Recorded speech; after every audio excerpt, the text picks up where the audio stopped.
ఏవైతే ఉన్నాయో పూర్తి స్థాయిలో ఒక నివేదిక ఇచ్చి మండలాల వారీగా ఫ్రీ హోల్డ్ సర్టిఫికేట్స్ ఎవరెవరు జారీ చేశారు, దే ప్రాతిపదికన చేశారు, అవి రైతుల దగ్గర ఉన్నాయా లేవా, రైతుల దగ్గర లేకపోతే రైతుల దగ్గర నుంచి ఎలా చేతులు మారినాయి, అసలు ఆ చేతులు మార్చుకున్న వాళ్ళంటే ఇప్పుడు సపోజ్ ఎవరైతే జవహర్ రెడ్డి గారు వాళ్ళ కొడుకు చెందినటువంటి ముఠా ఉందో ఆ ముఠా డబ్బులు ఎక్కడి నుంచి వచ్చినాయి, ఆ డబ్బులు రైతులకు ఏ విధంగా పే చేశారు, రిజిస్ట్రేషన్ ఫీజు స్టాంప్ డ్యూటీలు ఎలా కట్టారు, ఇవన్నీ కూడా పూర్తి స్థాయిలో మేము విచారణ జరిపించేటువంటి కార్యక్రమం ఖచ్చితంగా చేస్తాం. అవసరం అయితే న్యాయస్థానానికి వెళ్ళైనా సరే పోరాడి వీళ్ళు చేసినటువంటి పేద రైతుల అసైన్డ్ భూమ్స్ ఏవైతే ఉన్నాయో వీటి మీద పోరాటం, న్యాయ పోరాటం చేసి ఖచ్చితంగా మళ్ళీ అవి రైతులకు అందజేసేలా చేస్తాం.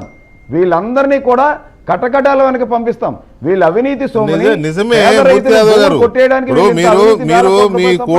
కూటమి ప్రభుత్వం వస్తుంది, ప్రభుత్వం వచ్చిన తర్వాత దీని మీద ఎంక్వైరీ చేస్తాము అని రకరకాలుగా మీరు ఆరోపణలు చేస్తున్నారు, మీరు కొన్ని నిర్ణయాలు కూడా తీసుకుంటున్నారు. కానీ ఈలోగా జరగాల్సిన డ్యామేజ్ జరిగిపోతుంది కదా, వీటిని ఆపేది ఎలా అనే దాని మీద ఏమన్నా కోర్టుకు వెళ్ళడం అలాంటిది ఏమైనా చేశారా?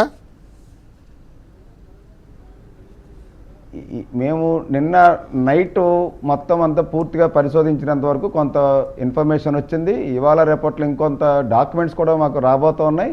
ఖచ్చితంగా దీన్ని న్యాయస్థానాన్ని ఆశ్రయిస్తాం. ఈ లోపల ఎలక్షన్ కమిషనర్ గారు కూడా ఫిర్యాదు చేయబోతూ ఉన్నాం. ఎలక్షన్ కమిషన్ ఎలక్షన్ ఎన్నికల కోడ్ నియమావళి ఇవాళ అమల్లో ఉంటుండగా డీ పట్టా భూములు రిజిస్ట్రేషన్లు అవి చేయటం అనగానే అసైన్ ల్యాండ్స్ రిజిస్ట్రేషన్లు అవి నిలిపివేయాలి. చేస్తున్నటువంటి తతంగం అన్నింటి మీద ఎవరైతే చేస్తున్నారో అధికారులు ఎన్నికల దీంట్లో విధుల్లో పాల్గొనాల్సినటువంటి వాళ్ళు ఇవాళ సిఎస్సి యొక్క సేవకు తరిస్తూ ఉన్నారు. చీఫ్ సెక్రటరీ యొక్క రిజిస్ట్రేషన్ సేవలు ఆయన ఆదేశాల మేరకు, అలాగే ధనుంజయ రెడ్డి గారు సీఎం పేషీలు ఉన్నటువంటి ధనుంజయ రెడ్డి గారు కూడా ఆయన ఆదేశాల మేరకు ఇక్కడంతా కూడా తతంగం నడుస్తాం. ఎన్నికల విధుల్లో ఉండాల్సినటువంటి వాళ్ళు వీళ్ళందరూ ఈ పనిలో రిజిస్ట్రేషన్లో ఉండి ఇవన్నీ రిజిస్ట్రేషన్ చేసేసుకొని భూములు కొట్టేసే తతంగంలో ఏదైతే ఉన్నారో వీళ్ళపైన చర్యలు తీసుకోవాలని చెప్పి ఎన్నికల కమిషన్ కూడా ఫిర్యాదు చేయబోతా ఉన్నాం. రేపు మీరు చేయండి, ఎన్నికల కమిషన్కి ఫిర్యాదు చేయండి. తర్వాత ఒకవేళ ఇదే కనుక నిజమైతే ఇన్ని వేల కోట్ల రూపాయలు విలువ చేసే భూములు అక్కడ విశాఖపట్నంలో ఈ రకంగా దోపిడీకి గురవుతుంటే దాన్ని ఎవరు చూస్తూ ఊరుకోవడానికి లేదు.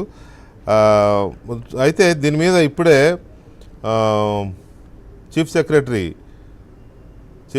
జవహర్ రెడ్డి గారు మీరు చేసిన ఆరోపణల మీద స్పందించారు.